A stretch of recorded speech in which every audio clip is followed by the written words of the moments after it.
No, you guys couldn't hear me because I was muted. Can you guys hear me now? If you can hear me, please either unmute yourself to let me know that you can hear me or type in the chat box and say, yes, you can hear me. Yes, we can hear you. Okay, awesome. Yes, we can hear you. Yay, you can hear me. Wonderful. My name is Stacie Stiletto, and I get paid to say cock for a living. Many of you guys have inboxed me asking me a ton of questions about how I do what I do, why I do what I do. So I wanted to give you guys the opportunity to ask me whatever questions that you wanted to ask me about my chosen forms of employment.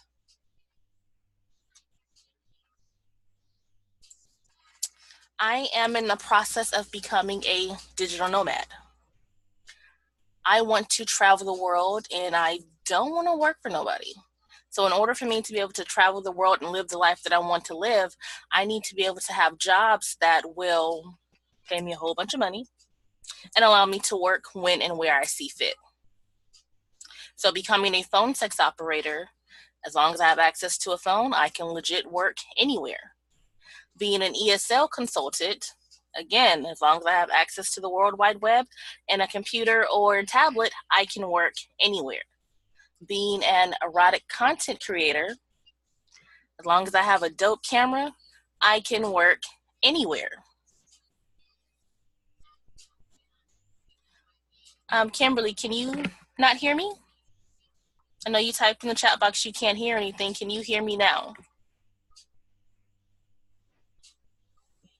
Okay, you fixed it.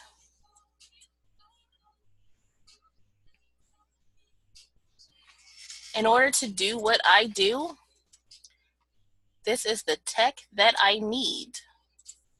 Get this off the screen for you guys. I need my mobile phone. You guys spend a pretty penny for your devices. Many of you have the latest and greatest iPhones, the iPhone X, the XR. Let me explain something to you. That phone costs a grip. How do you have $1,000+ phone, but you're not using it to bring in an income? Being a phone sex operator, let me turn this bell off. Give me 1 second, you guys, because that bell with them coming in and out.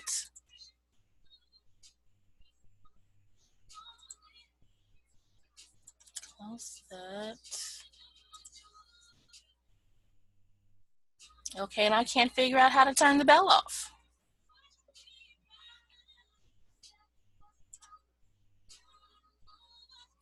If you have a question, you can click to join audio, yes, and then you can mute yourself, and you can unmute yourself when you want to ask a question or you don't ask a question. But yeah, like I was saying, in order to do what I do, I need my mobile phone, of course, and I make money from my phone, and I also need a computer and or iPad. I teach from home, and I can, with 2 of the companies that I teach for, I can use my iPad, but for the majority of the ESL companies that I work for, I have to have a computer. But again, I can work anywhere. I'm not tied to a single location.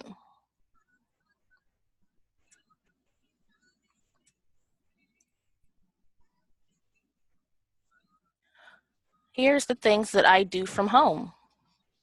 I am ESL consultant.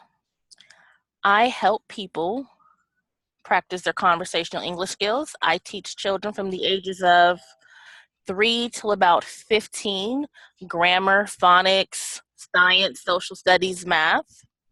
I am a virtual assistant. You ever felt as if you didn't have enough hours during the day to do whatever you needed to do?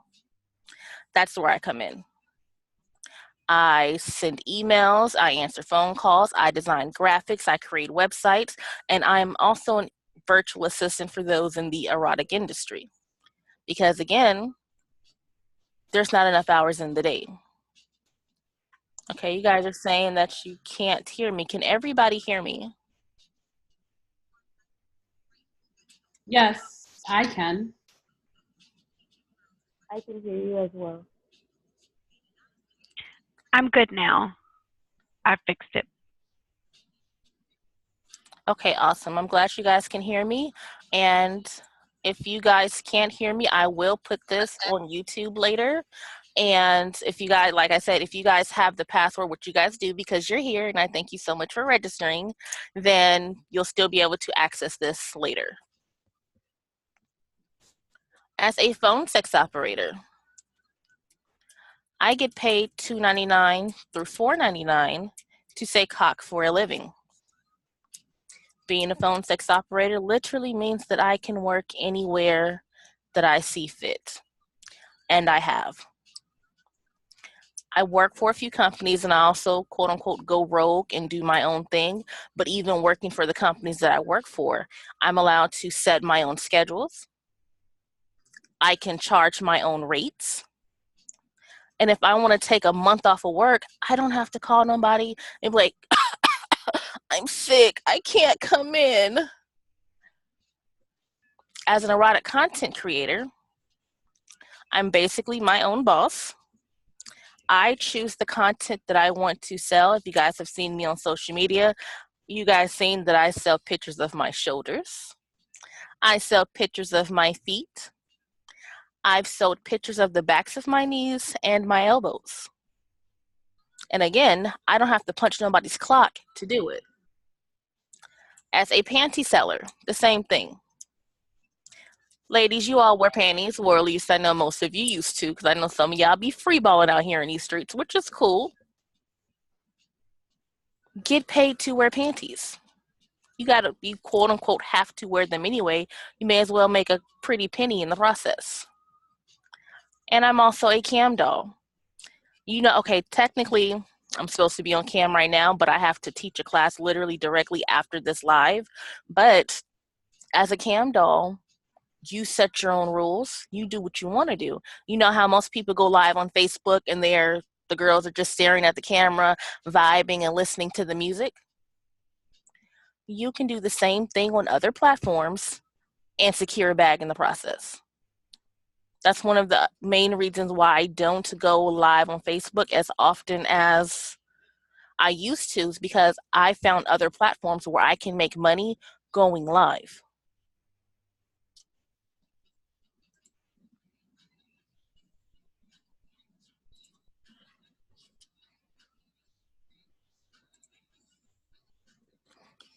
You guys sent me emails over the past 2 or 3 weeks asking me questions and pertaining to this live and the things that I got going on. One of the questions that I'm asked the most is, how many companies have you worked for? At any given time, I am contracted with 6 to 10 companies. And these are companies that allow me to set my own schedule, that allow me to come and go as I please, work when and where I want to work. There are companies that do require you to have a set schedule. I don't like working for those companies. Even though I do have a set schedule, my teaching hours are from 6 a.m. to 10 a.m. I work that every day, 7 days a week, just my personal preference. But should I decide that, you know what, I don't want to work tomorrow, I can close all of my slots and not have to clear that time with anybody. Do I need a degree? For the majority of the companies that I work for, you do have to have a degree. However, there are about 10 companies that I know of that do not require a degree. You do, however, have to have your TESOL certification. And your TESOL certification is easy peasy to get. You can get it off of Groupon for $19 right now. And if you watch Groupon and you know how often they have sales, you can legit get it for $5. And it's easy peasy to take. You can sit down and knock it out in an afternoon. Do you coach people through the hiring process? Yes, I do coach people through the hiring process. I will work one-on-one with you to teach you the ropes, tell you about each of the different companies, help you work with your TPR, and you can send me an email at theteachernikki@gmail.com if you're interested in becoming an ESL consultant, and I'll send you more information. What is the schedule like for an ESL consultant? The companies that I work for are all overseas, so the time difference is about 12 hours, so I'm up all hours of the night. However, you don't have to be up all hours of the night. I'm just addicted to money.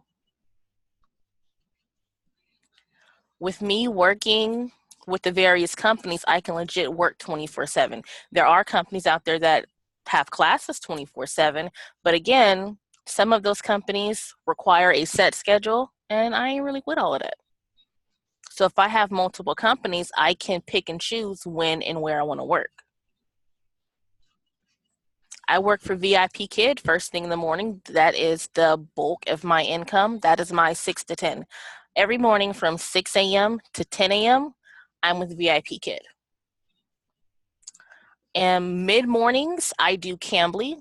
Cambly is similar to phone sex operating without the phone sex. You're paid 17 cents a minute, which comes to about 10.20 per hour. That company is 24/7 and you get paid weekly via PayPal. And I use that money is for snacks and dumb shit and things like that because again, it's only 17 cents a minute. However, that should add up quick. And these were the only questions that were emailed to me about being an ESL consultant. Do you guys have any questions you want to ask about this? Are you ready for me to move on? I have some questions regarding the ESL teaching. Yes. So I've recently started on Cambly, and I'm interested in doing more ESL teaching, but I don't have a degree. What tips or tricks or recommendations, other than the TEFL certification that you mentioned, what other tips or tricks do you have, and how can I become a better ESL teacher? There are workshops that you can take. I'll send you some links to some workshops. And Nancy Taylor on YouTube, watch all of her videos. When I first decided that I was going to be an ESL consultant, I found out that I can teach from home in my pajamas. I was with it. Sign me up. I watched Nancy Taylor. She works for VIP Kid. And watching her videos, I was able to pass every mock lesson that I've ever taken with every company the first time. Other people, when they've taken their mock lessons, when they interview to become a teacher, they have to interview 3 or 4 times because there are just certain target things that they're just not hitting. But watching Nancy Taylor, she walks you through the process of these are the things you need to say, this is how you need to say it, this is what they're looking for. And I can work with you with your TPR once you decide which company that you want to work for, because again, each company has their own little tips, tricks, and things that they're looking for when you interview, but I can definitely help you with that. Wonderful. And just one more question. In your preference, had you rather teach adults or children? I'm a little afraid to kind of delve into the children's side of it. And I haven't really come across an adult that was actually wanting a lesson. It's mostly just been conversational English, which is great for me, but that's why I'm a little concerned about the more structured teaching. That's kind of a difficult question for me to answer because not really difficult, but I don't have a preference. I'm going to go to where the money flows freely. So if one company has both children and adults, but the adults, I get paid more for working with the adults, then of course I'm going to work with the adults at that company. Whereas with another company, like with Cambly, teaching adults, you get paid 17 cents a minute. Cambly Kids, you get paid more. I can't remember how much you get paid a minute, but I do know it comes to like $12 or $13 per hour for Cambly Kids versus $10 per hour at regular Cambly working with the adults, if that makes sense. Yeah, I've gotten an invite to Cambly Kids. I'm just a little afraid, but I think the recommendation you made for Nancy Taylor, I think I'll start there, and then delve in. But I'm really liking the ESL, especially since I'm a phone sex operator as well. Especially right now, it's very slow on some traffic on some of the sites, so that's just why I really wanted to join this live. So I just wanted to also say thank you for doing it. Oh, you are more than welcome, honey. And teaching children is easy peasy. They're kids. Well, they don't know anything, but that's why you're there to help them. add a few bells and whistles. I'll teach you about Manicam. That's what I'm using now to do my slides. I'm using Manicam, and when you're teaching the children, let me find it. Give me 1 second. And say we're teaching the children, and the topic is food. You can ask them, what is your favorite food? And if they say pizza, boom, you now have pizza and you can talk about pizza. If the topic is family, you can say, who is this? This is mom. And have mom come on the screen. Or who is this? This is dad. Who is he to her? He is her husband. And then you have your babies and your children. And you can have them on the screen so you can convey your message. Because again, they're learning English. Yeah, I'm ready to. I'm sorry, go ahead. I didn't mean to speak over somebody. Oh, no, go ahead. What was the biggest hurdle that you had to face with ESL? The biggest hurdle that I had to face with ESL, getting over being camera shy at first, which is strange because I've, been a cam doll for a while, and I get on cam for other things for a while, but actually having to do it. Because it's one thing to go live and to talk to strangers, and it's just because it's something to do. But when it's your actual job, it's like, oh my gosh, I really have to do this. That was a huge shock for me. It was because it was new. But after my 10th class, and actually said, okay, it's not that bad. It's not as hard as I thought. Once you get over that initial shock, you're going to be applying to all the companies. Because like, again, I said, at any given moment, I'm contracted between 6 and 10 companies at one time. Yeah, I think that was the same thing for me. I'm so used to, doing PSO and cam girl work, and it was like, oh, I'm supposed to get on camera and be clothed. So it was kind of the same way. But I really appreciate that advice, and I think it helps just to get over the hurdle. And so you've been great with it. Thank you so much. You are very welcome, honey. And again, my inbox is always open. Please feel free to send me a message if you have any more questions. Okay, let's move on to virtual assistant. The number one question that I am always asked is, what company do you work for? I actually do not work for a virtual assistant company. Again, I'm not fond of traditional forms of employment. I'm not knocking it. It's just where I am at this point in my life. That's not something that I'm interested in. And I've decided, since I'm going to live my best life, no matter what that looks like to the outside world, I have to do what works best for me and what I got going on. So in lieu of working for a company, I've started my own company. Originally, my background, my experience, I've been an administrative assistant for years. So I've taken what I've learned as an administrative assistant and created my own company. How did you get started? I'm always reaching out to my friends on social media who I see is out here securing that bag. I be seeing y'all. And although I can't always support you financially, what I started doing was reaching out and says, hey, I see you got X, Y, and Z going on. I've created these graphics for you. I just want to let you know that I see you, I support you, and if you need me, I'm here. And I created their graphics and I sent them to them. And the only thing that I asked them to do, hey, tell a friend to tell a friend about my business. Or, hey, I see you doing X, Y, Z. You need a website. Here's a starter website for you. It's nothing fancy, no bells, no whistles, but this is just something to get you started, because I know starting a business can be tough financially, and everybody doesn't have, a huge amount of money to pay for a dope graphic designer, though I am kind of a dope graphic designer, but websites can be pricey. And that's how I got started. I started, quote unquote, not necessarily doing work for free, but doing work for free. And again, I would never tell you to do anything for free.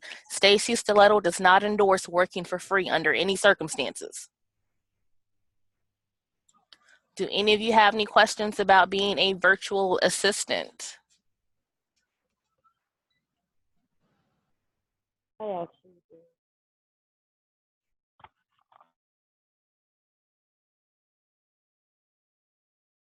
I didn't hear you. Can you say that again?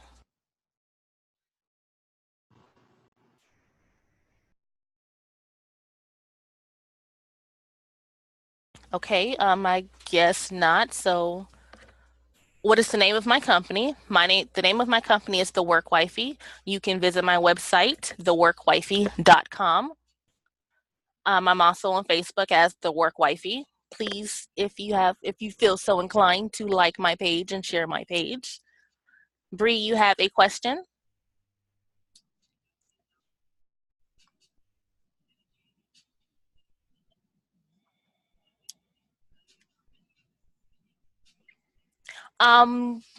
Okay, Bree says it's more of a work for a favor than it is for free, right? Yes and no. I help because I genuinely support what they're doing. So I'm not looking for anything in return, if that makes sense. So originally when I do send them my graphics or create a basic starter website for them, it's solely off the strength of I fuck with them the long way. So I'm not looking for anything in return. I'm just letting them know I support them and I see what they got going on. And I'm just trying to be a supportive friend, a supportive Facebook friend, because my model is sharing is caring. So in return, later on in life, good karma comes back and blesses me, and they come back later and says, hey, let me slide you a little something because the graphic that you gave me got me 2 or 3 new clients. Hey, you shared my thing, and because you shared it, somebody came to me and was like, hey, Stacie Stiletto told me I need to ask you about X, Y, and Z, so let me slide you a little something. So I didn't do it with the expectation of getting something in return. I just did it because I fuck with them the long way and I want to be supportive, and in return it came back to me. Okay, you said you have a last question.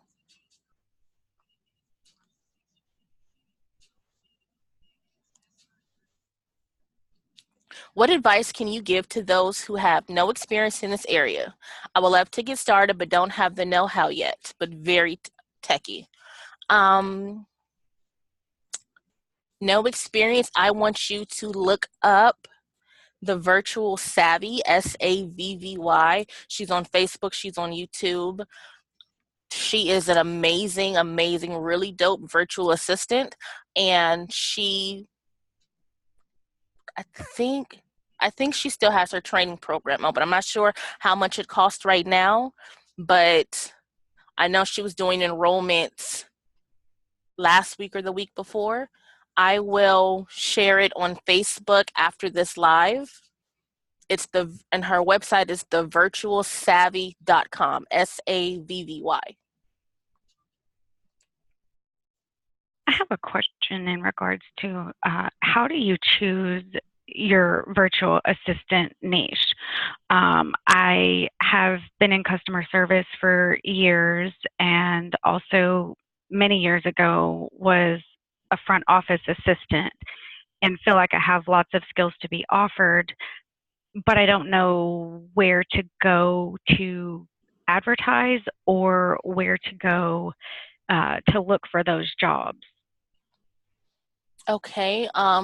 For me, it came down, like I said, I'm in the process of designing the life that I want to live, living my best life. So for me, it came down to what am I willing to do? Who am I willing to help? As you guys know, I'm constantly posting about my work in the adult industry. So it would only make sense for me to help those in my industry. Don't get me, I help. Listen, if you got a check, I got the help. But recently, I've been helping a lot of girls in the industry because that's where I'm spending most of my time. And then with what do you want to do? Coding? I code websites. I can code a website from scratch. That takes a lot of time and a lot of effort. I really don't want to code nobody's website unless I'm getting paid a pretty penny. Now, I can do a starter website for you you to get your foot in the door, to get you up and running. But to code a website from scratch, from the ground up, I'm not willing to put in that much time because the payout's not going to be the same. Because in order for me to fully craft and code a website from the ground up, it's going to take me at least 60 days. Whereas with the starter websites, I can knock those out in 2 or 3 hours. That kind of answer your question, Kimberly?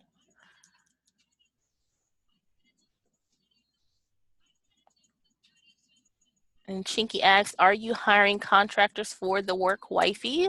I am accepting applications. You can send your applications to Stacie at theworkwifey.com. I'm sorry, Stacie Stiletto at theworkwifey.com. Kimberly, are you there?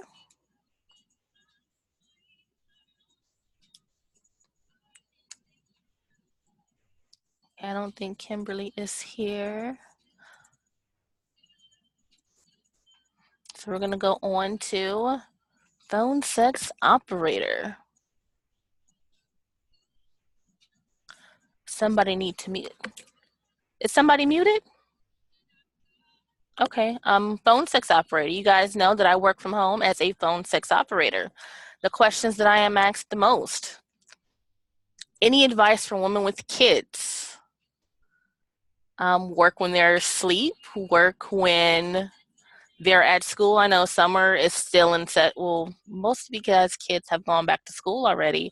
I see you guys' first day of school pictures. Oh, yes, that's my music in the background. My bad. Is it too loud? My bad. Alexa, please stop. My bad. I didn't know y'all could hear that. I didn't know it was that loud. Women with kids. My Alexa go off. Oh, I'm sorry. I, work when your children are asleep, work when your children are at school. Advice for women with a significant other. I'm really not sure how to answer that question. Are you asking me? I don't know what you're asking me about your significant other. I currently work as a phone sex operator, and my significant other lives with me. Sometimes I use him for props for my camming. He's cool with it as long as his face isn't shown. Well, see? And if you're listen, sit down and have a conversation with your babe. Explain to them that this is a job. It's not like you're just talking, getting all hot and steamy with just some random for the hell of it. You are actually getting paid to do this. You have to sign a W-4, a 1099, I believe. You'll file a 1099 at the end of the year. So this is a legit job. Sit him down and you guys go through the numbers together and let him know. Matter of fact, add him to the team. Men can be phone sex operators also. If you both are securing the bag together, there's no way he's going to be like, nah, you can't get money. If your significant other is really out here telling you, no, you can't get money, you need to get a new babe. But again, this is just my personal opinion. This is not any professional advice. Don't come back later saying, Stacie Stiletto ruined my life. She made me get rid of my man. Sis, listen, I'm not having sex with you. So you do what works best for you and y'all. Have you ever had phone sex clients try to take your business offline? Yes. However, with the companies that I work for, that is frowned upon. So if I meet a client on whatever platform that I meet them, that is where I keep them. But you guys also know that I promote in tell social media, hey, I'm a phone sex operator. Hey, call me. I'm a PSO. Hey, you trying to talk dirty? I got you. So I do have callers that call me outside of the PSO lines, but if I meet them on the PSO lines, that is where I keep them, because some of your calls are monitored on the platforms only because certain things are not allowed to be talked about. So depending on what you're saying, what you're discussing on the lines, those can send off red flags, and then again somebody will start listening into your call because there's naughty words that you cannot say, like talking about children. Yeah, that's a no. No platform will allow you to discuss anything with minors under the age of 18. And some taboo topics are against the rules also, so depending on what you say, your calls can be monitored. And God forbid a caller comes on and he's saying X, Y, and Z, and then they pick up the line because he used a trigger word, and then all of a sudden you're giving them your personal information. Oh yeah, you can follow me on Snapchat, on Twitter, and I can just talk to you directly there, and you can just pay me directly. Then they're going to shut down your account. So if I meet them on the platform, I keep them on the platform.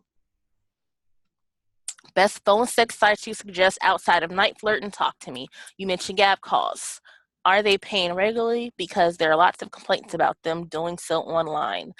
Yes, I am being paid regularly with Gab calls. I don't use them as often because I don't really like them. I use them for training purposes only. When I am working on a new character, working on a new accent, working on a new voice, I use Gab calls because it's not directly tied to the brand that I'm creating as a PSO. So if I mess up a call, there's no way it's going to come back to me. God forbid I get a horrible review. Oh, she used some phony French accent and it was the worst, and you're not gonna have me out here in these streets looking bad. But with Gab calls, I don't have a profile with them, so I'm literally just a stranger on the phone. So I use Gab calls strictly for my training purposes only. And I haven't had an issue with getting paid. I've always received my funds on time, but again, everybody has their own experiences. And do you use any platforms outside of those three that I mentioned? Yes, I do use a few. How much does Gab Cost pay? Gab Cost pays the least amount out of all of the platforms. I can't remember exactly how much it is, but you're only getting paid like maybe 60 something, 70 something cents or something stupid like that. But again, it adds up because you're still being paid per minute. Whereas with Night Flirt, I charge between $2.99 per minute and $4.99 per minute on Night Flirt. Talk to Me, I believe it's $1.99 per minute to $2.99 per minute once you get outside of your initial 300 minutes. Yes, cents. It's like 60 or 70 cents per minute. Again, if you rack up enough minutes, that's a pretty penny. However, working with Night Flirt, I charge $2.99 to $4.99 per minute. I do have a few other platforms that I use outside of the three that I've mentioned, but I'm not on those as often because Night Flirt is bait and I make the bulk of my money on Night Flirt.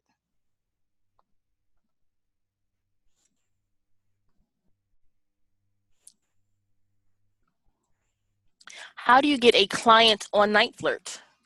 I promote and advertise. People are stupid, and you have to counteract their stupid. So when you guys see me on social media, I say, hey, I'm a PSO. Here's the number to call me. Make it easy for them to call you. Guys hate going to outside sources. They hate trying to search for you on the websites. Make it easy for them to find you to get your clients. Guys get distracted by shiny things. If you send them to the website, say, hey, my name is Stacie Stiletto, find me on Night Flirt. As soon as they get on the website, and they're going to see all of these girls with these big old boobs and flat stomachs and big old booties and all these bells and these whistles, they're going to get distracted and they're going to start roaming. They're going to forget that they were on a mission to find and call you. So to counteract that, I give them my direct link.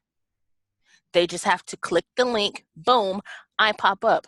There's no room for distraction. I give them my 1-800 number and my extension. Boom, you can call me directly. There's no room for distraction. I do have some tips on making a bomb night flirt profile. I got you. I'm looking to open my own phone sex line. I'm a PSO and I love it. Starting a business of it is definitely in the works. Oh, definitely do that, because like I said, I've gone rogue and I've started doing my own thing, and I am in the process. Well, I'm not actively in the process, but I am slowly coding my own PSO website, and I can assist you with that also. How do you suggest we build our following? Promote and share on social media. Some of you have 5,000 Facebook friends. Some of you have, if you're like me, you have multiple Facebook pages. Everybody has their own secret kinks and fetishes that they're into, but they don't openly discuss.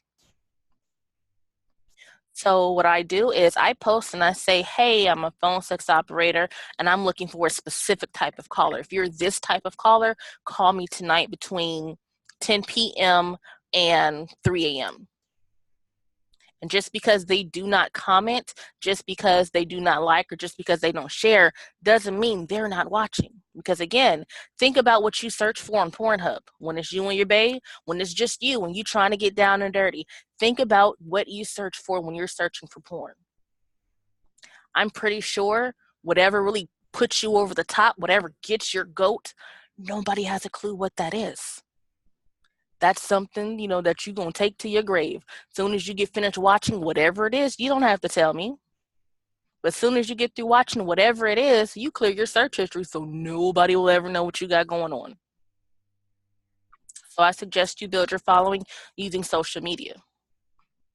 If you are, there's a fetish. Where's my notebook at? Let me read you this fetish. I couldn't believe it and I had to look it up. There is an ear fetish. They like ears. Now, I've sold a lot of things. I sell my elbows. I've sold feet. But there's guys who actually want to talk about your earlobes. I'm in the process of doing earlobe. I'm searching for earlobe content because this is a huge, profitable fetish out here. And I've noticed that not a lot of people are in this fetish. So should I enter the game and start doing all this earlobe content, with me being one of the few women who's actually doing this, I will make a pretty penny. Do you have any tips for promoting on Instagram? I don't use my profile much because I'm nervous about losing it. Do you think having a custom profile make you more approachable to getting more clients? About your profile, not necessarily a custom one, because again, they don't really care about the bells and whistles. The bells and whistles are nice. That's what's going to make them stop. But the content that you actually post needs to say something. A few weeks back, a girl sent me an email saying she needed assistance with her profile. So I asked her to send me her link, and I clicked the link and it says, I'm available for phone sex calls. Call me. That's all it said. That one line, that's it. What are they calling you for? Yeah, I get it, phone sex, but with your profile, it needs to say something. Just how you look for something specific when you go to Pornhub, guys are calling for something specific when they're calling for phone sex. So figure out your target audience, figure out whatever fetish that you want to specialize in, and I suggest you specialize in something. Back in the day, I don't know how old you guys are, but back in the day, in the entertainment industry, when people thought of good head, only one bitch came to mind: Superhead. So when somebody thinks about small cock, small penis humiliation, if that's your thing, if that's what you want to do, then all of your content, the words that you type, needs to be about small penis humiliation, and then you're going to get calls relating to small penis humiliation. I want my callers to be as quirky and as off the wall as me. You know, I get paid $2.99 to sneeze. So I have a profile on NightFlirt dealing with nothing but sneezing. That's it. That's all. That is the only thing that is on that particular profile. That is the only listing. If you're interested in hearing somebody sneeze on the phone, I'm your girl. And you said you don't use I don't really use Instagram to promote my content only because I keep getting shadow banned. So I really can't give you any beneficial information for Instagram per se. But Twitter is where you have creative freedom to post about erotic content because Instagram will keep shutting you down. I am shadow banned. You can't just a regular schmegular Google, not really Google search, but Instagram search. I won't pop up because they've shadow banned my content because it's adult themed content and they're trying to crack down with that. What all I offer in my class, I'm going to talk about the class in a second. How to go about gaining more following, interact with the people in the community. If you're doing foot fetish, you need to search all the foot fetish hashtags, follow everybody who are actively using that hashtag and interact. You can't build a following if you're not interacting. And interaction is more than just here, buy my stuff, share my stuff. Engage them in conversation, share their content, even when other girls are sharing their content. Listen, it's enough money out here for all of us. With you interacting with another girl, that's going to get her audience say, ooh, who is she talking to? Let me click on her profile to see what she got going on. Oh, I like her. Let me go ahead and follow her. Oh, I like what she's talking about. Let me go ahead and share her stuff. But if all of your things is just buy my shit, share my shit, nobody's gonna want to hang out with you. You know how you see it on Facebook all the time. Guys is coming through with their mixtape. Buy my mixtape. Buy my mixtape. My mixtape. Okay, cool. You got a mixtape, but what else?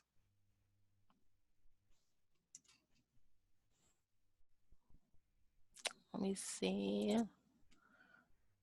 Go back through these comments. Do you guys have any questions so far you want to ask that I have not covered just yet? And I'll be talking about the phone sex class in a second. Hey, I was just wanting to say something real quick. Uh-huh. So, I do see a girl, Bree, just asked if you have to use yourself or you can use another character. Oh, And I would awesome. say, I'm I'm a dude, so I use a female character. I know they have sites. I know on Night Flirt and on Talk to Me, I could play a dude. They have Talk to Me men, but I ain't all about that. I can have sex with a dude because I'm gay, but talking about that shit, I can't do it. But playing a female, I could always do. So that's what I do personally. And I play like a church girl that is like dumb. She don't know nothing. So these dudes will call and they're like, "Do you know this or that?" And or they want this or that. And I play like I don't know what the fuck what they talking about, and they're just like, "Oh, cool, I can teach you." So that gets them talking, that gets them going. They ask questions, I answer, and the call just flows very smoothly. So that is what I do personally. But uh, but it's really up to you. I know like on Nightford there's like this anime girl that's like really into anime and she's like talking to dudes doing this or that. Sooner or later I want to do cam modeling, so I would be playing myself. Um but for right now I'm just playing a girl and it's just some white girl from Mississippi. So it's really it's more profitable if you are playing yourself, I would say, because it's more believable. But if you have if you're okay with like switching it up, playing like a different voice, then you can really pull it off. I do. So Yeah, I actually have multiple profiles on Night Flirt. One of them I play myself, like I'm regular me. Well, not my name, but I'm regular me. And another one, I'm a white girl. So, I mean, most of the time, like it's kind of a hit or miss with me playing myself, but with the white girl, it's pretty easily to slide into different niches with that specific white girl. Awesome sauce. Yes, I also play a character. I do have a profile as myself, and I have a model that I use as well. And I make more money as myself, but only because I spend so much time saying, hey guys, I'm a PSO. Let me show you about this financial freedom. Let me help you secure a bag. So I'm constantly posting and sharing on social media about my shenanigans as a phone sex operator. And just with me sharing my shenanigans, guys are calling like, oh my gosh. I mean, I called the number, but I didn't actually think that you were going to pick up the phone. Oh my gosh, like you're really out here. You're really a phone sex operator. But yes, I do have a model that I use, and I am a brunette from Wisconsin. I'm a college co-ed, and she does make a nice little penny.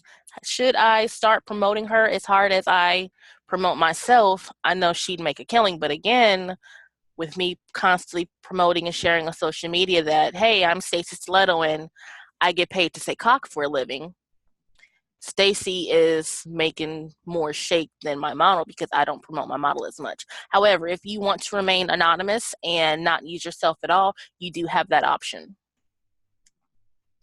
Do white models get more calls? It depends on it. It's really not about race. I mean, just depends on your niche. You know, if you're in a niche and the market is saturated with white girls, it's just majority white girls, then of course they would get more calls because we're not, as people of color, women of color, we're not in that niche. However, get in there and shake shit up. Promote and advertise and start building your brand. You want to be the go-to for whatever niche that you're in. When you get, oh, go ahead. I was just going to say that kind of like from experience, whatever it is, just make sure that you're comfortable. You can choose and pick anything that you want, but if you're not comfortable in it, you're not going to be successful. Um, I am a younger, I'm not old, but I'm not young, but I'm a younger white woman, and I originally was, I wanted to play an older lady, so I got a wig, and I was not comfortable in that at all on camera. I was okay on the phone, but not on cam. So from experience doing it that way, and then actually as myself without the wig with a different character, when I was comfortable as myself, I was way more successful. So I would say comfort is more of a thing than whether your model is white, black, or whatever color you pick. Just make sure that you are comfortable in the story and the model that you go with. Definitely great advice. And somebody asked, when you guys use different race models, do you guys use pictures? Yes, we use pictures. I use a model's photo set. Please do not steal images off of Google. If you are going to remain anonymous, if you are going to play a model, stay off of Google. I wish I had my spray bottle gift so I can spray y'all.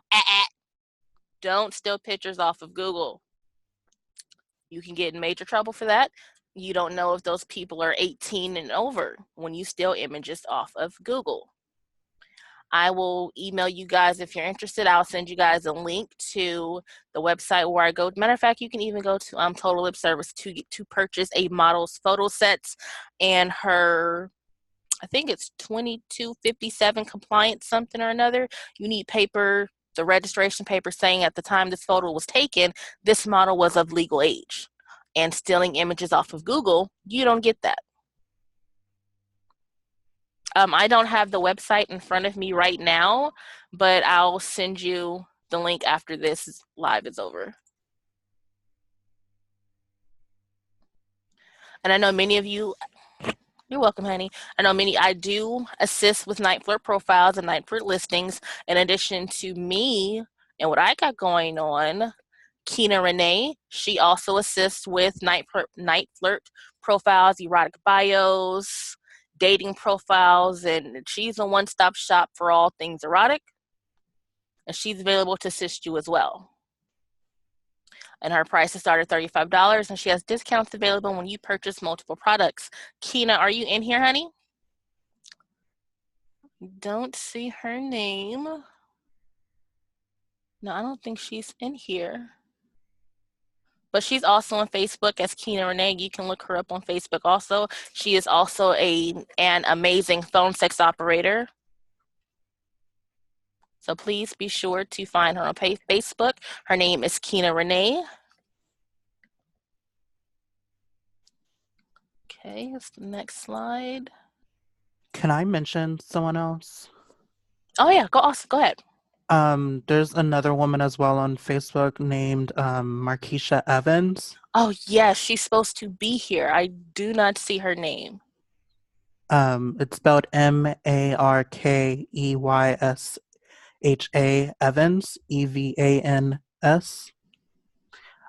She does consultations, so you could also message her and she'll go over your profile and she'll help you with that as well and see why you're lacking in certain areas.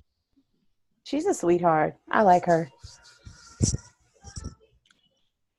Yeah, she is a doll, and I thought she was going to join this live, but I don't think that she made it yet. As far as, like I said, you have to make it easy for people to find you. I post my graphics on social media. Listen, I am Lola the Vixen. I am Night Flirt's favorite secret girlfriend. Here is my 1-800 number. Here is my extension. If you're a beta into small penis humiliation, call or text me on Night Flirt. I also need a cuck to send me a picture wearing just pink panties. I make it easy for them to call me. I make it easy for them to text me. You see, I have a link for them to click when they're ready to text me.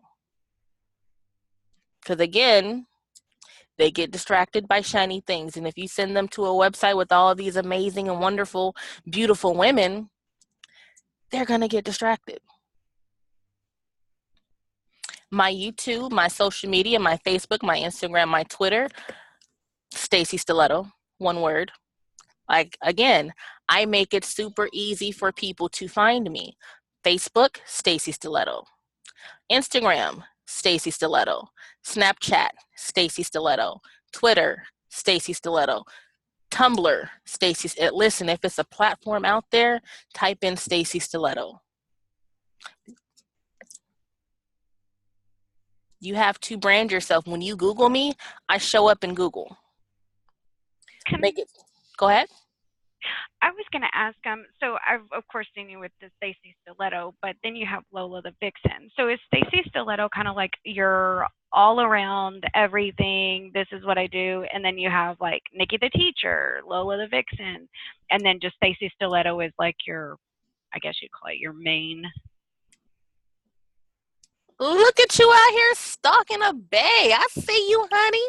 Listen, that just made me feel so good right now. Yes, for my ESL shenanigans, I am Nikki the Teacher because, I've been teaching children for 10 plus years. So in the actual classroom, in my brick and mortar classroom, my students refer to me as Miss Nikki. So I teach as Nikki the Teacher.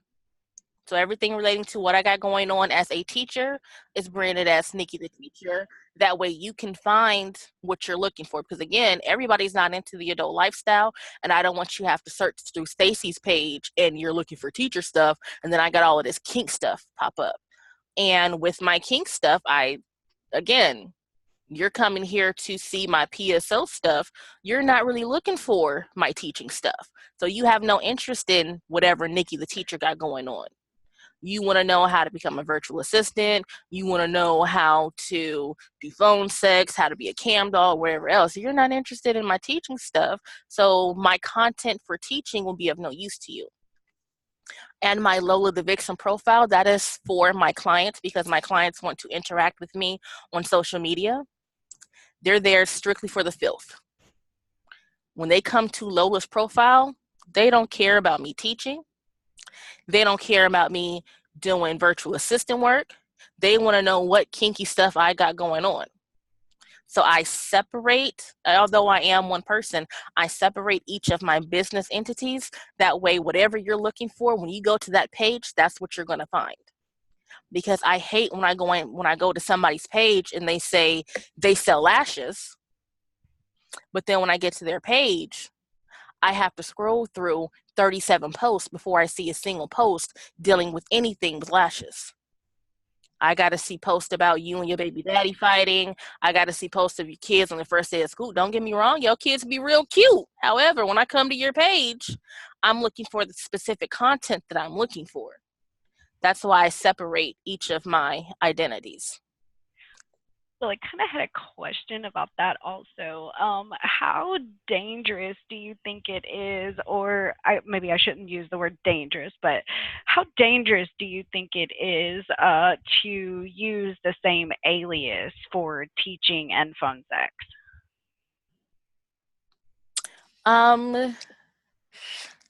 It depends on your teaching for ESL online or teaching in a regular school? Online. Sorry, I was muted and I couldn't get back to your window.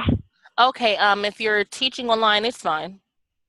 They don't care. They just want bodies and chairs to teach these courses so these companies can make this money. They really have no care in the world.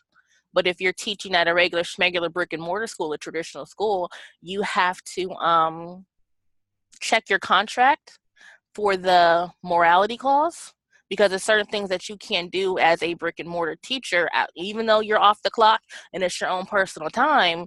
There are certain things that you quote unquote can't do, aren't allowed. How the hell are they gonna tell you what you're allowed to do on your own time or whatever? But that's neither here nor there. It's in your contract that you can't do. So if you are teaching in a regular school and you want to do this, I would suggest using a model. That way it doesn't come back to bite you in the ass later on. Yeah, and that was because kids were why I wanted to do it at first, but then you're the reason I got into doing the ESL. So anyway, my point was that at first I couldn't, I didn't want to use my real name for teaching, but so I put, my my PSO name, and I was like, oh God, what if I get into kids and some parent searches my name and they find out I'm a phone sex operator too? I was like, that might not be good. Yep, so definitely create your teacher persona. And when you post on social media for your teaching, use your teacher persona. Don't have it tied to your PS, because like you said, when you do decide to go full-fledged and take your ESL career seriously and you decide to start tutoring on your own, because I do that also because I don't really like working for a company. I want to do everything by myself. But when you decide to do things on your own and people start searching for you, you don't want them to search your teacher name and then you're out here saying that you get paid to say cock for a living. So again, some parents might not care, but the majority of parents will. Yeah, with the adults, it wasn't really that big of a deal, but I was, like I said, really concerned with so I just kind of wanted to get your take on it, since you tend to advertise, everything with, VipKid and all of that. And then along with I was like, wait a minute, let me ask your opinion. So. Yes, on Stacie's page, I do advertise everything that I have going on, but when I'm teaching I don't let the companies know that I am Stacie Stiletto. When I'm teaching, I am Nikki the teacher. And as far as getting more people to call you, getting people to your content, you have to post. You can't post one post and then go on about your business and expect fish to jump in the boat. That's not how it works. You guys see that I am constantly promoting. I am constantly sharing what I got going on. I have specials, for phone sex. If you're going to, outside of calling me on the platform, if you're going to call me, I charge $3.99 per minute. New caller special, $40 for 15 minutes, new callers only. I'm constantly promoting and advertising because your posts get lost in the sauce. things are being shared on social media constantly. You know how you could be you're scrolling through Facebook and you're watching a video. Soon as you exit out of the video, it's gone. You have no clue where it was at, how to get back to it. It's just gone. Posts are similar. So I'm constantly sharing, I'm constantly advertising because again, you guys are here because you saw my post. Phone plus cam, $5.99 per minute. Apple Watch, $7.99 per minute. I had a weekend special where I was doing 15 minutes for the very low price of $59.99. Peek behind the curtain, $10.99 per minute. And I have them schedule their sessions with me because, again, I'm crafting my best life and I want to work when I want to work. So you have to reserve your time with me because I have so much going on. I have a question. Yes. Is that my cousin? It is. Hi, my cousin. I have a question. So, you know, I done dibbled and dabbled in it, right? Mm-hmm. Like, what makes you successful in doing the PSO? Persistence and consistency. Everybody doesn't start off as a great phone sex operator. Just like everybody doesn't start off as a great ESL teacher, a great chef, a great hairdresser. You have to start somewhere. So being persistent and being consistent will trump whatever else somebody else got going on. Because girls sign up every day, but they don't make it, I want to say they drop out their first 90 days because they're expecting it to be easy money. I mean, it is easy money. However, you do in the beginning because you have no following, because you're new to the game, you have to put in work. Once you get established, yes, fish just jump in the boat. But until that point, you have to put in the work. Find a niche, find your target audience, and specialize in something. Yes, I do offer everything. I'm a one-stop shop, but there are specific things that I specialize in because How do you find the niche? Like, what would you say is your niche? I have a couple of them, but my go-to is small penis humiliation and cuckolds. That's what I'm really good at. And to find your niche, I suggest girls and guys, what do you look for on Pornhub? What gets you over the top? When you're sitting there, you doing what you do, you know, you got your wine, you got your toys ready. What are you searching for on Pornhub? Whatever is your most searched thing on Pornhub, that's what you should specialize in. And if you choose to get a brand new specialization, go out and see what kinks are out there. You know, there is an ugly fetish. I have no clue exactly what that is because I just found it the other day, but I'm doing my research. They like things that are ugly. I have no clue what that is, and I'm still researching, but there is on ManyVids, that niche, when you click on it, it's like over 20,000 people following that niche. There's also a lollipop lickers fetish. They're going to pay to watch you lick and suck on lollipops. It is nothing sexual at all about, I mean, kind of, sort of, something. I was going to say, yes, it is. I mean, but traditionally, like they're not, the girls aren't even naked when they're doing it. They're literally just licking and sucking on a lollipop. Wow. There is a smoking fetish. Girls get all dolled up, get their hair and their makeup done, get their little vape pens or their cigarettes or their weed or whatever, you know, I'm not judging, whatever you got going on, and they smoke on cam. They're not fondling themselves. They're not talking dirty. They're not saying anything erotic. They're smoking their vape pens. They're smoking their cigarettes. And they're being paid to do so.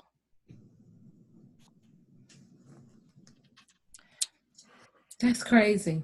I was gonna say, for those, if you do talk to me as well, because I do both night flirt and talk to me. If you do talk to me, after you complete your 300 minutes or so, you can, at the bottom you'll see Well, once you create your profile, your first profile, at the bottom, you'll see like a list of callers, and you can actually personally message each one of those callers. I wouldn't just message any of them. Find ones that are either generalized or ones that are specific to your niche. But you can message them and send them something enticing, and that's a good way to get callers as well, instead of just waiting around or going into the chat group. You know, the one where you have to send a message and then they send one back, and then they're like, okay, do you wish to connect? Instead of doing that, you could also message other callers on the platform as well. Yep, and that is so wonderful, and that's one of the reasons why I love Talk to Me. And somebody asked about the Phone Sex Academy. The Phone Sex Academy now has payment plans available. We offer a Phone Sex 101 course, kinks and fetish training, custom erotic bio and layout, a money manifestation tool, and tools needed to remain anonymous. Because I know a lot of you guys said that you want to become phone sex operators, but you don't want people to know that you're phone sex operators. The enrollment fee is $575, and you get everything that you need to hit the ground running. We do everything for you except answer the call. You have to do that one yourself, honey. And if you're interested in enrolling, please send me a message. Matter of fact, I'm going to put the link in the chat box for you. Let me type it in the chat box.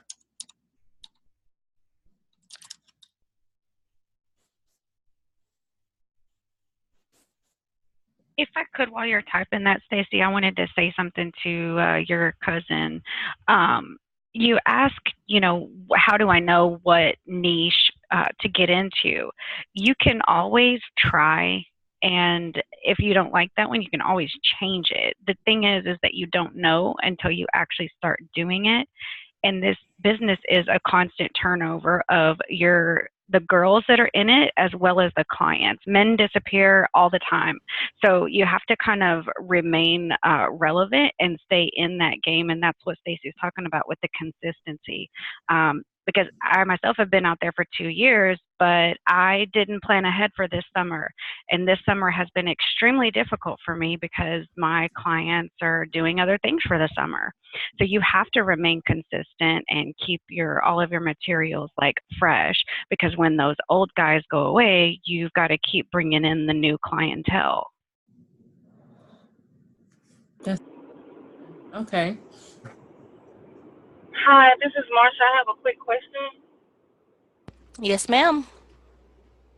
That information that you just stated about the help with getting signed up and the package you offer, is there any way that I can inbox you on Facebook for that? I'm driving down the street, so I can't. I'm listening via phone. Oh, yeah, you sure can. Okay, thank you. You are welcome. And somebody asks, what if you have a deeper voice as a woman? Listen, you have a wider range of things to do. I mean, I'm not really sure if you're into the whole transsexual thing, but that is a profitable niche. I use Gab calls to practice my transsexual voice. I try to talk with a deeper voice, and I use that platform to practice that because I have a homegirl who that's the only way she takes calls.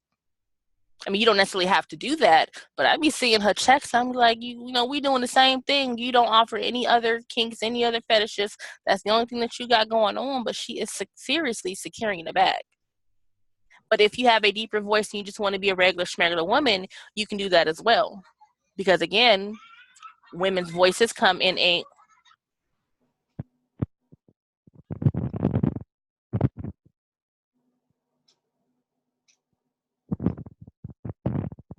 my apologies, 1 second.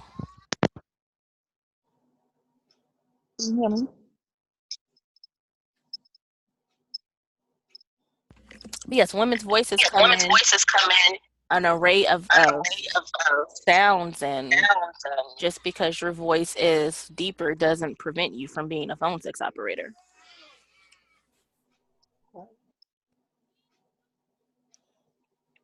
Thank you. And for the erotic content creator, how did you get started with erotic content? Guys have always asked and inboxed me, since the dawn of social media. They're always asking for nudes and asking for pictures and asking for this. And like, again, I tell you guys all the time, Stacie Stiletto does not recommend working for free. I will never tell you to work for free. And when I found out that I can get paid for the same stuff the girls are posting online for the free 99, why not get paid in the process? So it just made sense. I've been in the adult industry in one form or another since the 99 in the 2000s. So I've always sold pictures. I've always did parties. So it just was just another stepping stone for me. Do other companies know that you have worked with creating adult content? Do they care, and to what extent? Other companies, as far as not in the adult industry, or other companies know that I'm working with this company for PSO or this company for erotic content? I'm not really sure what you were asking with that one, but I'm my non-adult companies that I work for have no clue about my life as an adult entertainer. Not that I'm hiding it. It's just one of those things where it ain't none of y'all business. Unless you're going to pay me to do the same thing, we have nothing to talk about with this, if that makes sense. Do you accept gifts from men you meet online? I accept all gifts. I accept all monies. Yes, I do. And how do you do so without revealing personal info? It's website that I use called Delivery Code. I mean, I know some people use the Amazon wish list, which is dope, which is great. However, if you're going through a third-party seller with Amazon, sometimes your personal information is shared with whomever is buying your gifts. It's on their billing statement and stuff, wherever your item was sent to. But with Delivery Code, your personal information isn't shared. So I do recommend Delivery Code, DELIVERY code.com. And if you are going to use your Amazon wish list, I would suggest getting a P.O. box and having your things delivered to your P.O. box. When you get your P.O. box, don't get it in the same city that you live in. Go to another city to get your P.O. box. I know it's going to be a hassle with you having to drive out there to check it or whatever, but like you see, you're trying to be safe, but you still want gifts, if that makes sense. Why do you recommend having the P.O. box in a separate city? Because people are crazy. There are perverts out there. There are stalkers out there. And if you're getting something purchased off your Amazon wish list and it's coming from a third-party seller, your shipping address might be on whoever's buying your items billing statement. Because when I buy things on Amazon and I buy things for my mother, or I'm sending things to my niece for her birthday, the shipping address is on there. Even though I'm the one who purchased it, where it was sent to, that address is on there. So I suggest getting a P.O. box in another city, because what if they decide to show up?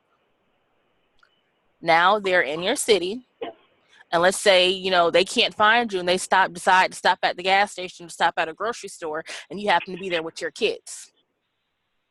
Now you got this stranger saying, "Oh my gosh, it's you, Lola. Oh my gosh, I love you so much." And you're standing there with your kids looking like, what the fuck? But if it's going to a different city that you're not in, you have no chance of running into them, even on accident. Exactly. Okay, that makes sense. Thank you. You're welcome.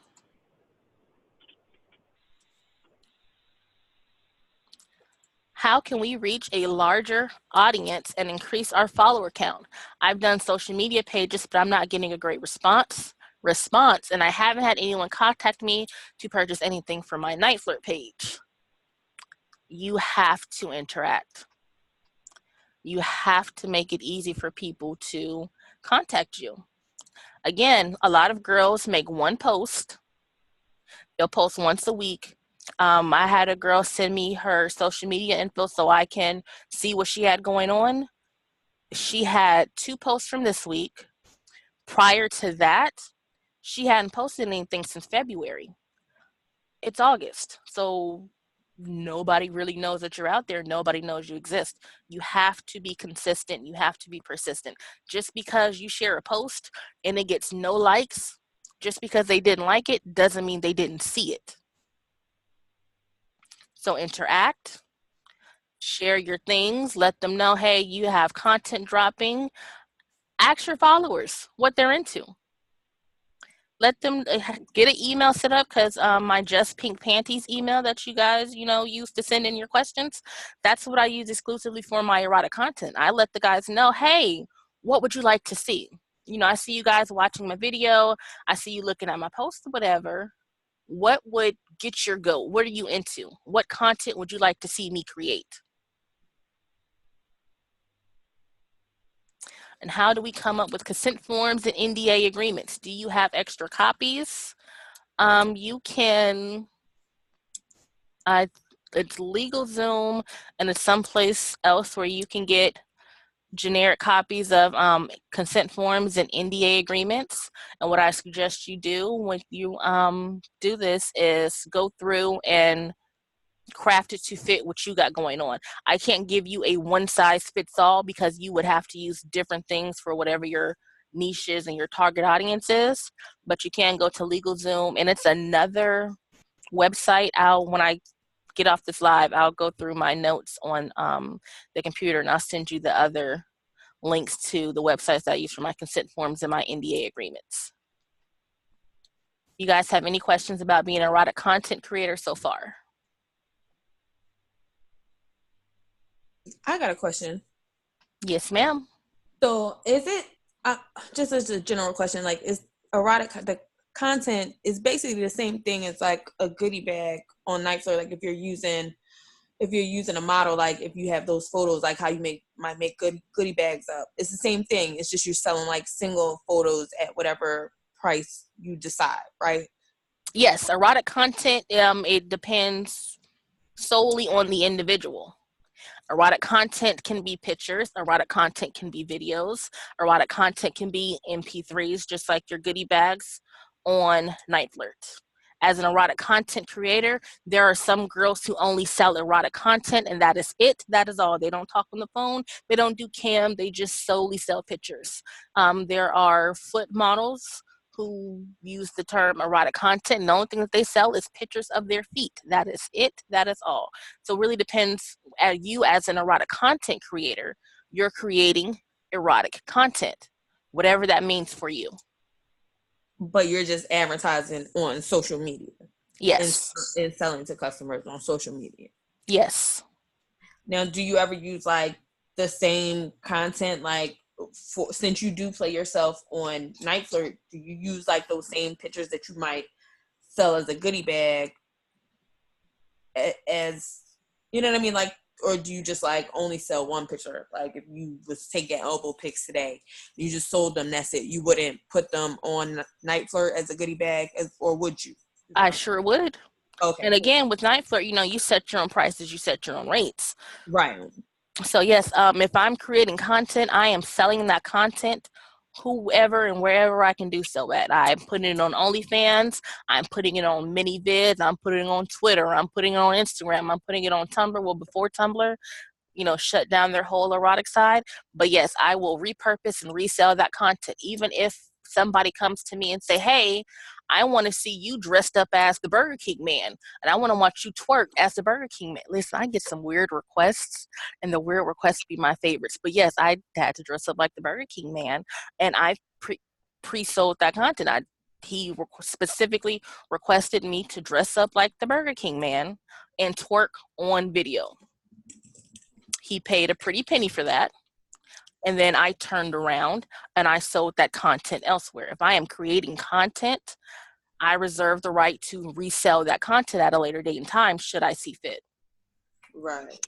And I let them know that when they send content requests to me, I let them know this is not an exclusive content. I reserve the right to resell this at a later date and time. I see what you're saying. That makes sense. Okay, that was my question. Stacie, Yes. can I ask, how do you take payment then, please? Yes, I am so glad that you asked that, because PayPal, Cash App, Venmo, and I can't remember the other one, are not sex work friendly. Right. All of this is considered sex work. If you're in this industry, you are a sex worker. People think that a sex worker is just a prostitute or an escort and they're out here fucking for money. No, sex work is anything in the adult industry. PayPal, Cash App, Venmo, and there's a few others are not sex work friendly. And should you get caught using it, whereas a client comes back and tries to dispute the charge after you've sold them content, PayPal will, they honor the customers or whatever, so they'll give them the money back and they will freeze your account and shut you down. There are girls who use those platforms, but again, I tell them to use it at your own risk. Yeah. There is a platform, I can't think of the name right now. Again, I'll have all of these in the links that I will be sending everybody. The resource guide that I'm sending all of you guys for joining my live will have all of this information. But there is a website that you can use to sell your content and use that as a payment processing, or you can use Night Flirt, because again, Night Flirts lets you have goodie bags. And I believe with Night Flirt, it's a 70-30 split where you get 70. So include that 30% that Night Flirt automatically takes out, include that into your pricing. Okay, thank you. Yes, Indie Bill. See, yes, Kimberly, you're amazing. It's Indie Bill. Yes, that's one. That's the one I was looking for. But use you can use Indie Bill, you can use Night Flirt, you can use OnlyFans, you can use Fan Central. Again, this will be all in the resource guide that I'll be sending you guys. Okay. I just wondered, because also, not trying to go too far back, when you said that sometimes you have your own PSO clients that come to you personally, they obviously have to pay you before you do whatever it is you need to do. So, I just wondered how you take the money first of all. Yes, again, like I said, you can use Cash App, PayPal, Venmo, do so at your own risk, do so at your own discretion. You can use that, but if you're going to use, okay, let's say we're going to use Night Flirt as our payment processor. Right. We'll create a goodie bag for very different amounts of time. You sell packages versus paying per minute. So a 15-minute call for my new callers, I offer them a $40 special for new callers, only for 15 minutes. So I'm selling that block of time. I'm selling 15 minutes. So they'll buy my goodie bag, which says 15 minutes, and it'll be a cute little picture or whatever. And they'll click that to make the purchase, and a picture or download, and they'll get the picture. And then they've scheduled their time with me. And then when they call me, we're only going to talk for 15 minutes. Right. Okay, thank you. You're welcome. So when you sell your erotic content, do you have your client sign the consent forms or NDA agreements? Okay, about the consent form and NDA agreements.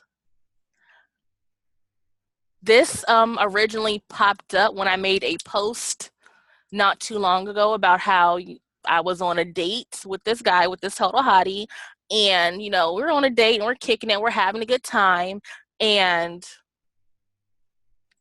throughout dinner, I'm like, okay, I've decided, you know what? I want to get down with the get down. When we leave here, I want to go back to my place so we can do what we do. And I explained to him, like, listen, you're a hottie. We're both grown. It's a couple things that I want to do to you, with you, and for you. However, I can't do so unless you sign this consent form, this video release form, and this NDA agreement, because I have, a particular set of skills. And he declined. He got up and he walked away. So I told social media, I explained the situation on social media, and I asked social media, what would they have done? So that's how the whole consent form and NDA thing popped up. As far as my clients are concerned, I don't make them sign, my phone sex clients, I don't make them sign an NDA form or consent form or anything. and I no longer do shows. I used to be a dancer, and when I was dancing, then yeah, you have to sign an NDA or whatever. But, unless we're romantically involved, I don't have a need for a consent form. But if you're trying to get down with the get down, I'm gonna need you to sign the consent form. I'm gonna need you to sign this video release form because I do like to film, and you need to sign this NDA. You're welcome, honey. Stacie, do you watermark your content, both stills and videos? Yes, ma'am, I do. I watermark everything. If you look at all of my posts and everything that I share on social media, I don't share anything unless it has my Stacie Stiletto logo and watermark on it because, again, like I told you guys earlier, people steal content from Google. Yeah, so that was kind of like one of my questions. I wondered how like a client might feel about that. I mean, I know they're purchasing it and they can technically do quote unquote whatever they want. And I began, well, quite some time ago, I started watermarking my stuff. But I was just curious, like if you did it transparent, or if there was a particular way that your own personal opinion of watermarking. Yes, when you're branding yourself as an erotic content creator, when you're branding yourself as a phone sex operator, when you're branding yourself as the girl who colors all of the Fruit Loops red in the Fruit Loop factory, watermark your content. People steal content all day, every day. People steal statuses on Facebook. Instead of just sharing it, they copy and paste. We are in the age of copy and paste. People steal content. There is nothing that you can do about it. How can you prove that that content originally belonged to you without a watermark? I watermark all of my content. And do you do it in a way that you try to make sure that it's not ripped off or cropped out of it? Yes, ma'am. I put it on the end. Let me see if I can find this. Matter of fact, right here, we'll just go ahead and skip to this slide. Nope, that's not it. Oh, yeah, it is it. No, it's not it. Wrong slide. Okay, if you look at this image right here, why isn't it not showing up on here? Okay, I'm going to have to load it directly, so give me 1 second.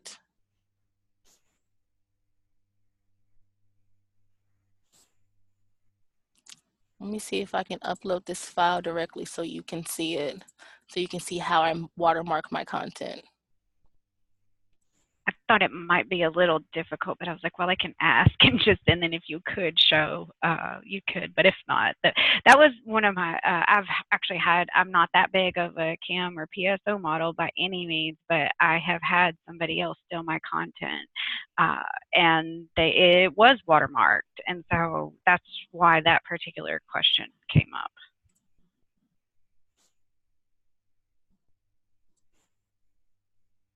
Okay, let me see if you got, okay, there. When you see my posts and the things that I share on social media, I always have my logo on it.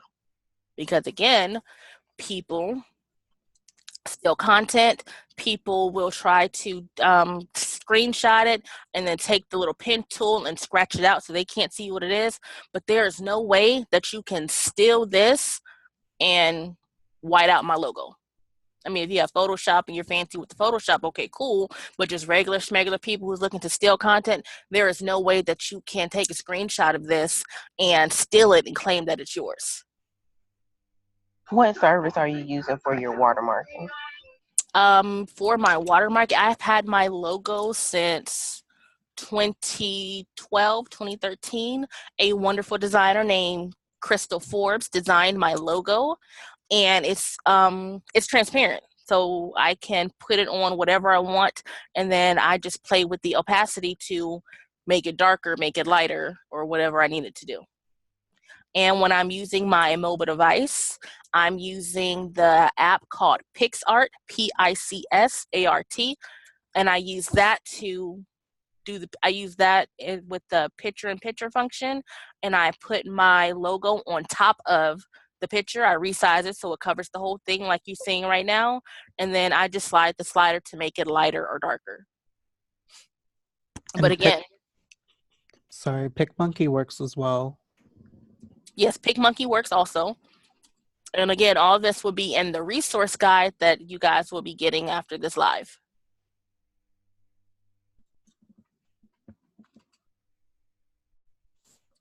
And more erotic content. You guys have often asked me, how the hell did you sell pictures of your elbow? Where did you go to do that? I post directly on social media. This post was taken directly from Facebook. I literally said, I have pictures of my elbows and the backs of my knees available for purchase. I sold the picture of the back of my knees for $55 and the pictures of my elbow for $25. Originally, I'm not gonna lie, I was just talking shit, but somebody actually reached out and was like, hey, what's up with those knees? Hey, so you got the elbows for sale? I had no clue at the time that that was actually a niche, that people were actually into that. Like I said, people don't talk about their kinks and their fetishes.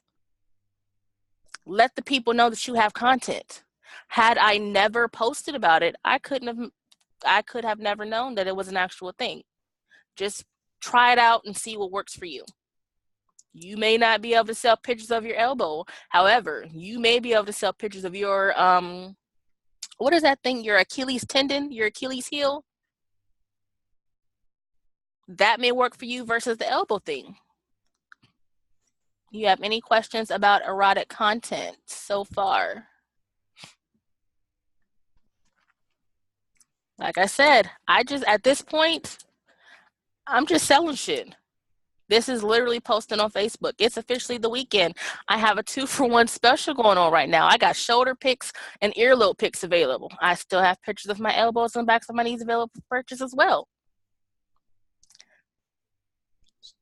Go ahead. I'm sorry. So you advertise your content on social media.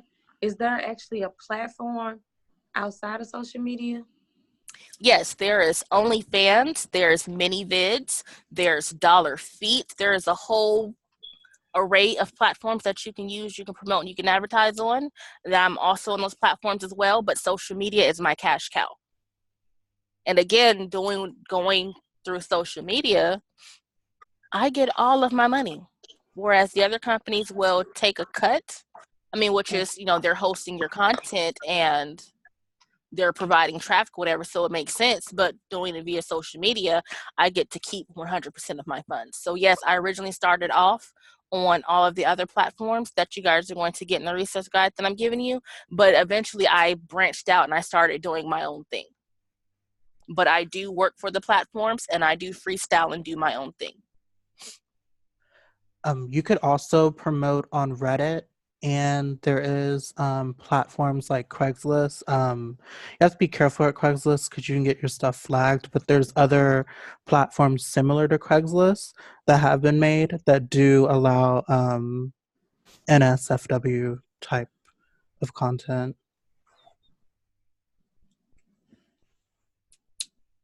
You guys have any more questions so far?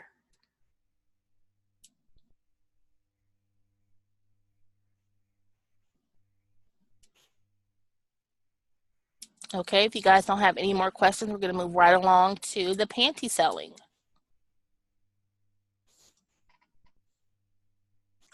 Teach me how to safely sell panties. When I sell my panties, I do not put a return address label on them.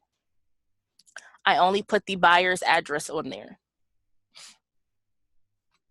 Where do you buy your panties? Walmart, Victoria. Well, I used to buy my thongs from Victoria's Secret, but they're uncomfortable because, your girl is blessed back there. And I don't like the way they fit. And, even though I am making a pretty penny to sell them, with me being blessed, they still, But you can get your panties from Victoria's Secret when they're having a sale, and you can get panties anywhere. I like custom panties because I do offer content for specific niches, and I have a group of they're not really fans, but a group of clients who are really into Harry Potter. So what I do is I found a seamstress to make me some Harry Potter panties. I just had to find the fabric, and she makes panties for me for whatever I'm trying to sell. So if I'm doing superheroes this month, she will make me some superhero panties, and I'll post on social media, and I'll post on the other adult platforms and say, hey, I'm doing themed content this month. You get pictures, videos, and panties for X, Y, and Z.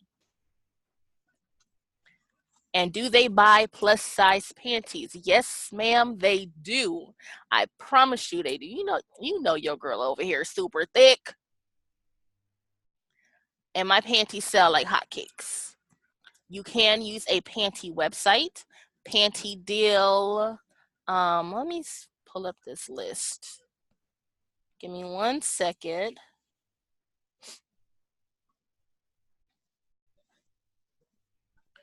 But I also directly, like I said, no, this is not it. This one. I directly sell my panties on social media. But again, you can do it via social media. You can sell via a platform, and you'll have the list of platforms in the resource guide that I'm sending you. Because I can't find this album right now to tell you the list of websites.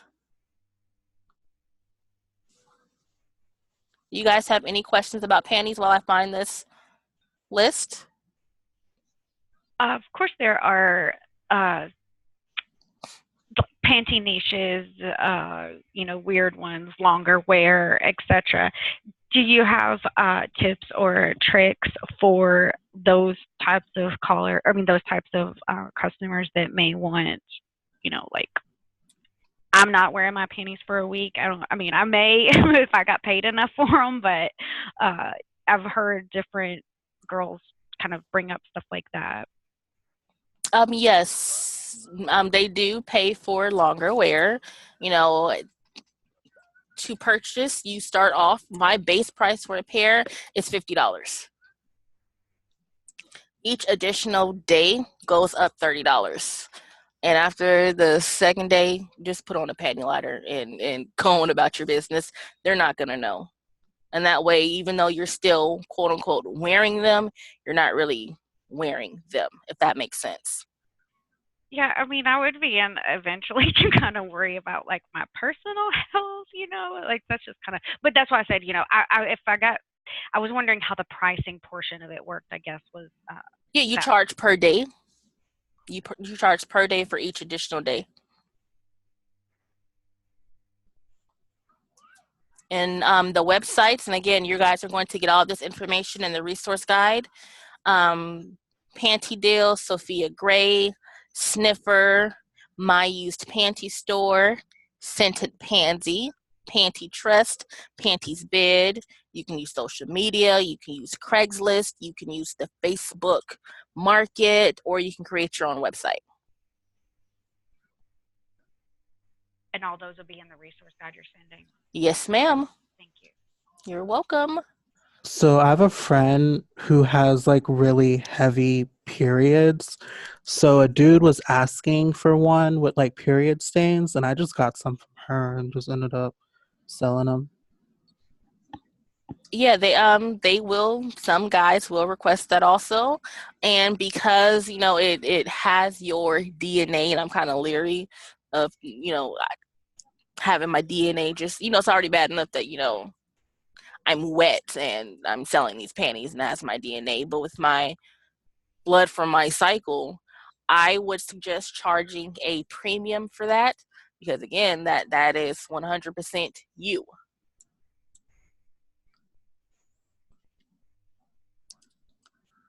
Any other questions about camming, about panty selling, before we move on to cam doll? Is it a way to like fake the panty selling thing? I don't know. Just because I feel like you said, about kind of leery about your DNA being out there. I haven't found a way to finesse that just yet, but I'm working on it. Soon as I find a a solution to that, I'm going to let you guys know. I've been thinking about that. That way I can produce them in bulk. Right. Because, you know, I'm only one person. There's only so much I can do. This is not like Orange is the New Black, and I have a million girls that I can get to wear these panties and sell this content to. But I am working on the way to finesse that.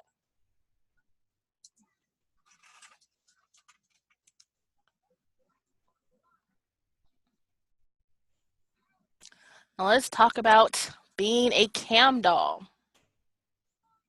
I'm chubby. Can I still be a cam doll? Yes, ma'am, you or sir, you can. You sure can. There is a niche for that. There is a fetish for that. And even as just a regular schmegular cam doll, baby, I'm fluffy as hell, okay? And I am a cam doll. Is camming all about sex and masturbation, or can the cam show be about anything? Listen, your cam show can be about whatever you want it to be. There are cam models who don't get nude at all. There are some cam models who only talk about sports. She'll come on with her hair and makeup all cute and all dolled up, and she got on her favorite sports jersey, and the guys are coming through after Monday Night Football or Wednesday. You know, I don't follow football. Sunday night, whatever the day the football is, they come and join her cam, and they talk about the game. So your show can be about whatever you want it to be. It does not have to be exclusively about sex. You don't have to touch yourself. You don't have to masturbate. You don't have to do any of the above. It is your show. It is your body. It is your rules. Do you have to show your face to be a cam doll? That depends on the platform that you're working on. Some platforms do require you to show your face. You know, some may let you wear a mask. And if you're going rogue and you're doing your own thing on the side, you're not working for a platform, put a mask on, you know, dress up as Hello Kitty and rock out with your cock out. But depending on the platform that I do know StreamMates do require you to show your face. I'm not sure about My Free Cams. You go to the next slide. You guys have any questions so far? I got a question. Yes, ma'am. When is the next cam doll class? And also, is it like, do you do the cam on Skype? Like, is it like through, like when you do it through Night Flirt? I'm sorry, let me ask one question. When you do cam through Night Flirt and you increase your rate, do you do it over, then you do just do the show on Skype, or like what platform do you use for the cam? Yes, when you're doing it on Night Flirt, it is through Skype. Other platforms have their own camming setup.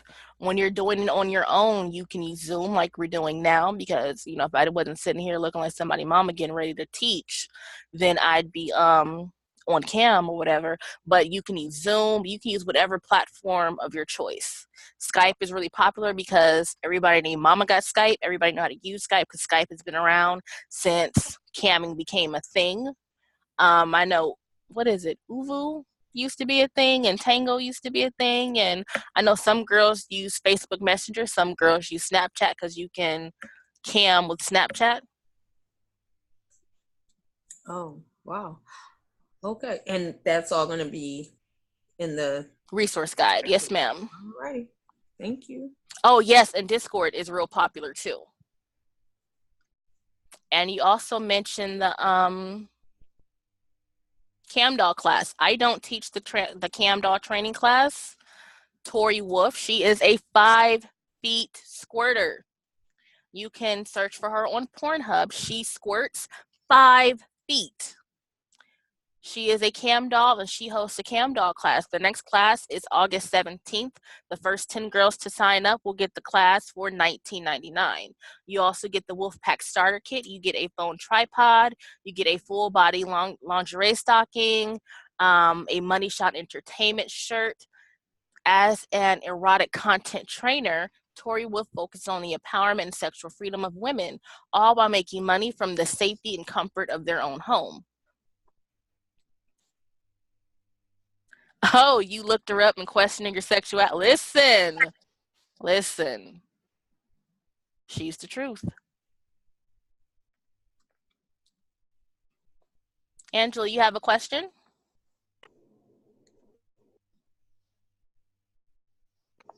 So where do we find her at? You can find her on Facebook. Her name is Tori Wolf, WOFLE. You can also find her on Pornhub, Tori Wolf, WOFLE. She is the host of the Cam Doll training class. The next class is August 17th. Okay.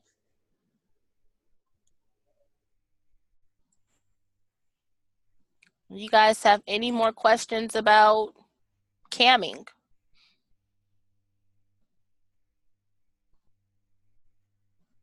What do you suggest is the best way to find your niche for camming? The same thing I suggest for everything. What do you search for porn? And what are you willing to do? Because like a lot of people don't want to get naked. They don't want to get nude because they're new. They're not really sure about it yet. Start off with something mild. And then once you get over the hump of, oh my gosh, I can't believe I'm finna be cam. I can't believe I'm camming.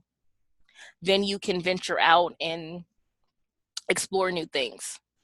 But I know a lot of people can't make it past that first step of actually getting on cam. Because I know her July 20th cam doll class, I know a lot of girls signed up for that.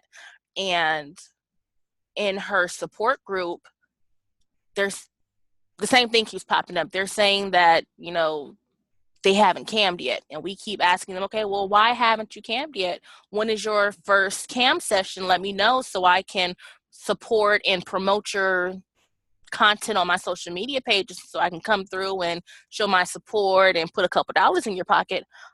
They haven't cammed yet because they're afraid.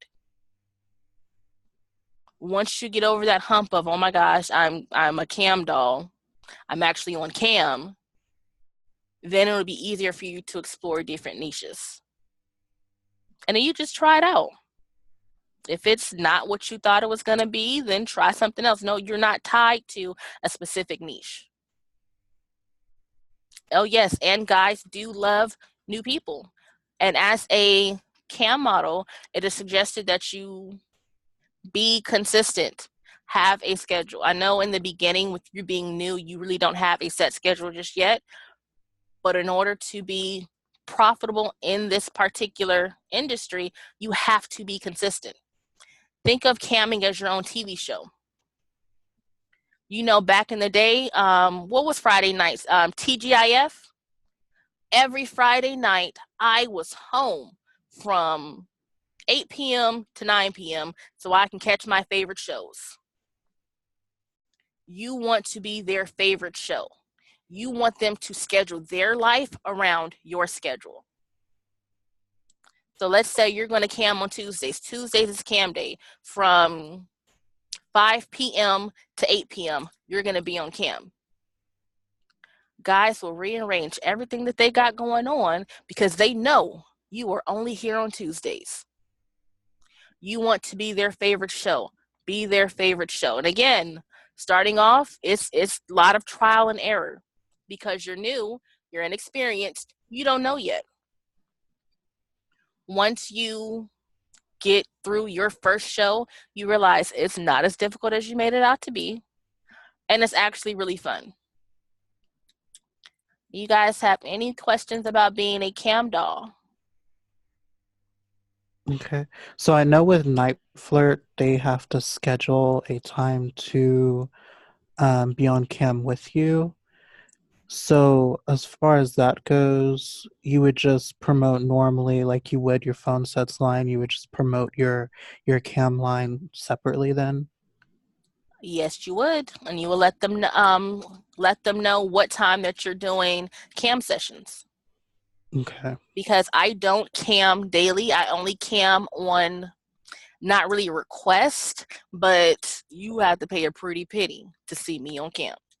And you have to reserve your time slot because again, I got to get all dolled up. I got to put my good wig on. I got to do my hair. I got to do my makeup.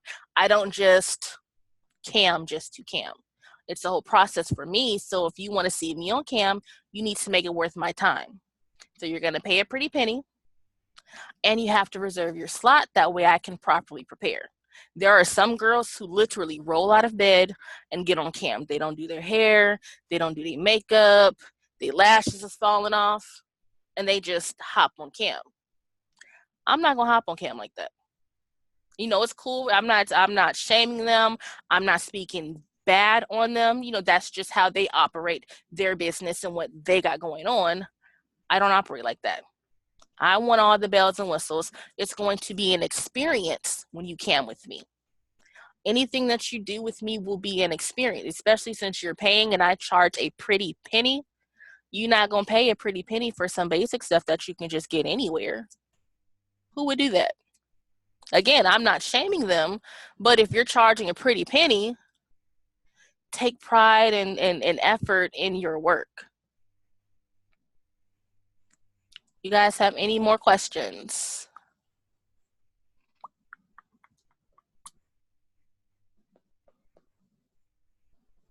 No questions? Okay, if you guys do not have any questions, then I'm going to wrap up this live because I did not intend for it to be, when would God be sent? I have, like I said, I'm teaching tonight. So the guide, I'm literally going to end this live and get ready for class now. The guide will be sent either tomorrow evening or first thing Saturday morning, because tonight I'm doing 9:30 p.m. to 10 a.m. teaching. I'm teaching all night. So soon as I get a little bit of rest tomorrow, I'll have the guys sent out. And if not tomorrow evening, then definitely first thing Saturday morning. Oh, and I'm sorry, Friday morning, because today is Wednesday. I have a question. One quick question. Yes, ma'am. When do you do consultations, and do you charge by the hour, or how does that work? My consultation prices start at $65. My business hours are Monday through Friday from 9 a.m. to 5 p.m. I do not work weekends because my weekends are reserved for family time and for my own PSO and erotic content shenanigans. But during the day, I am 100% you guys's. I am all of yours. You know, I can talk to you about becoming a teacher, your virtual assistant work, looking at your layouts and whatever you got going on. However, business hours are Monday through Friday from 9 a.m. to 5 p.m. So just because you see me on Facebook at 2 o'clock in the morning, I'm not on the clock. That's my own personal time. Right. So what was the best email for consultations? The Stacie Stiletto or? Yes, Stacie Stiletto for your consultations. Okay. All right. Thanks. You are very welcome. I'm so glad that you guys decided to participate in my live. I truly love and appreciate each and every one of you. I am always available should you need me. You know, my inbox is always open. I love you guys so much. And please, likes, comments, and shares, although not required, are always greatly appreciated. Should you see my content pop up on your timeline, please share my post. I love each and every one of you, and I will see you guys later. I love you. Bye-bye. Bye.